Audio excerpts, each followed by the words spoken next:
सुझाव है आपको? देखो, अभी माननीय न्यायालय में मामला विचाराधीन है। वार्डबंदी जब हुई तब भी कांग्रेस पार्टी ने और मैंने इंडिविजुअल रूप से और हमारे साथियों ने वार्डबंदी पे ऑब्जेक्शन सबमिट किए थे और कहा था कि आप वार्डबंदी को ठीक कर लीजिए, लेकिन प्रशासन, पंचकुला प्रशासन ने, नगर निगम ने भाजपा नेताओं के दबाव में एक तरफा उनकी फेवर करके वार्डबंदी की। तो अल्टीमेटली फिर हमारे और हमारे साथियों पूर्व पार्षदों को, उसमें तो पार्षद पूर्व हो गए ना उसके बाद, तो उसमें 6 पार्षद पूर्व हैं, जिसमें उषा रानी है, सलीम खान दबगोरी हैं, ये हमारे संदीप सोई हैं, गौतम प्रसाद हैं, परमजीत कौर है, गुरमेल कौर और मेरा छोटा ब्रदर नरेश रावल जो पहले 3 टर्म पार्षद रहा है। सबने मिलके माननीय उच्च न्यायालय में याचिका दायर की कि ऐसे से पंचकुला वार्डबंदी ठीक नहीं हुई। इसमें नियमों का जो हमारे डिलिमिटेशन ऑफ वार्ड्स रूल 1994 है म्युनिसिपल कॉर्पोरेशन के एक्ट के अंडर, उनका उल्लंघन किया गया है। तो इसलिए माननीय उच्च न्यायालय में याचिका लगाएगी कि आप डायरेक्शन दो कि उनको वार्डबंदी को ठीक करवाइए, क्वैश कीजिए। सुनवाई चलती 1.5 महीना, तो सरकार ने उसमें जवाब ही नहीं दिया, 2 महीने जवाब नहीं दिया। फिर हमने एप्लीकेशन मूव की वहाँ पे, ये तो जवाब नहीं दे रहे और ये तो चुनाव करा देंगे, फिर हमारी याचिका क्या होगा। तो माननीय उच्च न्यायालय ने पिछले हफ्ते से उस पर सुनवाई शुरू की है। तो उसके सबसे पहले उसमें 3-4 इशू थे। एक इशू ये था भी अनुसूचित जाति की जो सीटें थी पिछली बार 4 थी, वो घटा के 3 कर दी गई। दूसरा, बीसी कैटेगरी ए और बी की जो 2 सीटें हैं, दोनों महिलाओं के लिए रिजर्व कर दी गई। हमने ये कहा कि रिजर्वेशन 50% कर सकते हो आप, एक पुरुष के लिए एक महिला होनी चाहिए। तीसरा, जो वार्डबंदी की, कहीं का सेक्टर उठा कहीं लगा दिया, कहीं का गांव उठा कहीं लगा दिया।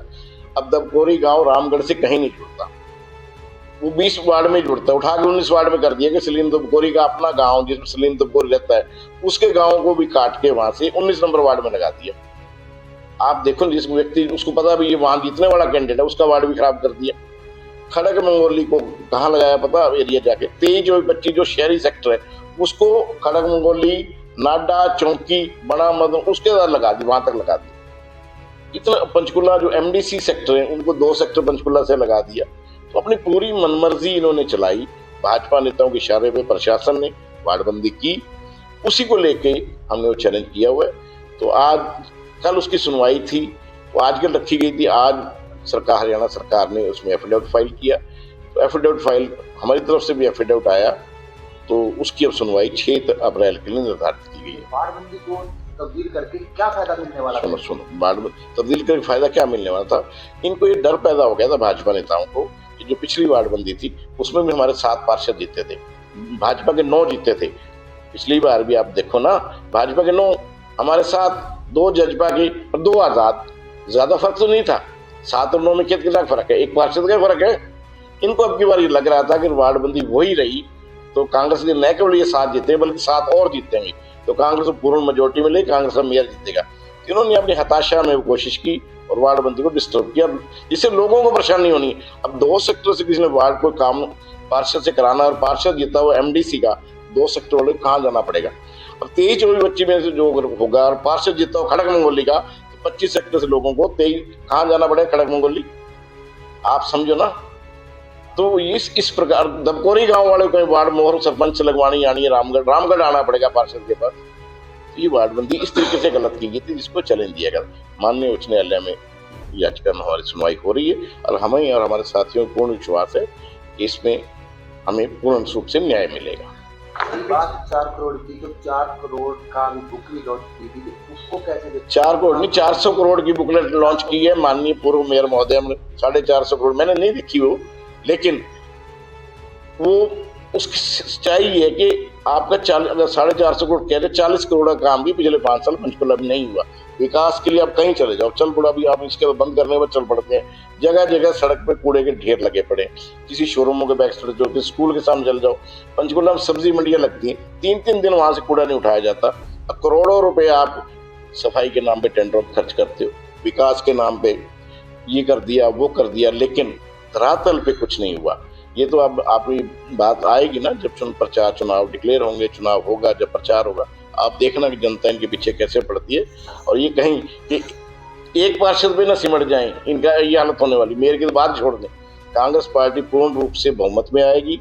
जिस व्यक्ति को कांग्रेस पार्टी हमारी देगी वो पूर्ण बहुमत जीत के आएगा। मेयर की टिकट जिसके पास होगी कांग्रेस पार्टी की, वो मेयर का चुनाव भी जीत के आएगा। पूर्ण रूप से हमारी पार्टी इसके लिए आश्वस्त है। राहुल जी, अभी घोटाला निगम का हुआ था 4 करोड़ का, कैसे देखते हैं आप? देखो, मैंने भी आप लोगों के माध्यम, चैनलों के माध्यम से या समाचार पत्रों के माध्यम से देखा है कि कोई घोटाला ऐसा हुआ है।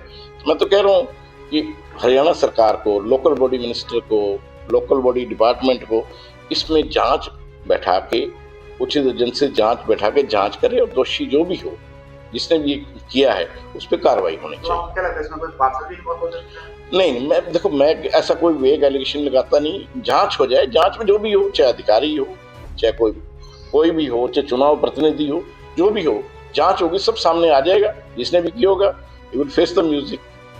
सर आप अगली बात तो मैं बताऊं, जब मैं रहा, बात जब थी मेरे सामने, जब मैं टेक ओवर करके गया 2008 में, तो मेरे से पहले लोकदल की सरकार, लोकदल वालों को हटा के हम बने थे।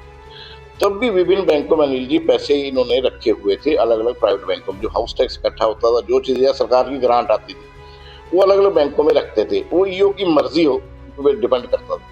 मैंने जाके मैं नियम बनाया कि हम ना सीधे कोटेशन मांगेंगे, सरकारी बैंक से मांगेंगे। जो हमें ज्यादा ब्याज ऑफर करेगा एफडी पे, एफडी के रूप में रखने होते थे। उसमें तो आपको मतलब एफडी में ब्याज 12-13% मिलते थे। अब तो कम हो गए, भाजपा राज में 5-4% पे आ गया।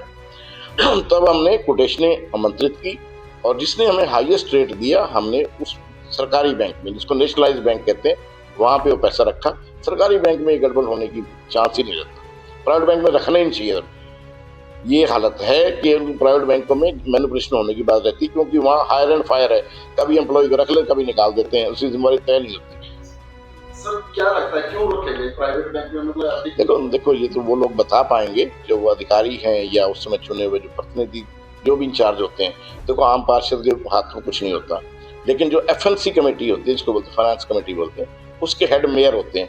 बिना एफएनसी कमेटी के 1 रुपया कहीं नहीं खर्चा जा सकता, कहीं रखा नहीं जा सकता, कहीं बदला नहीं जा सकता।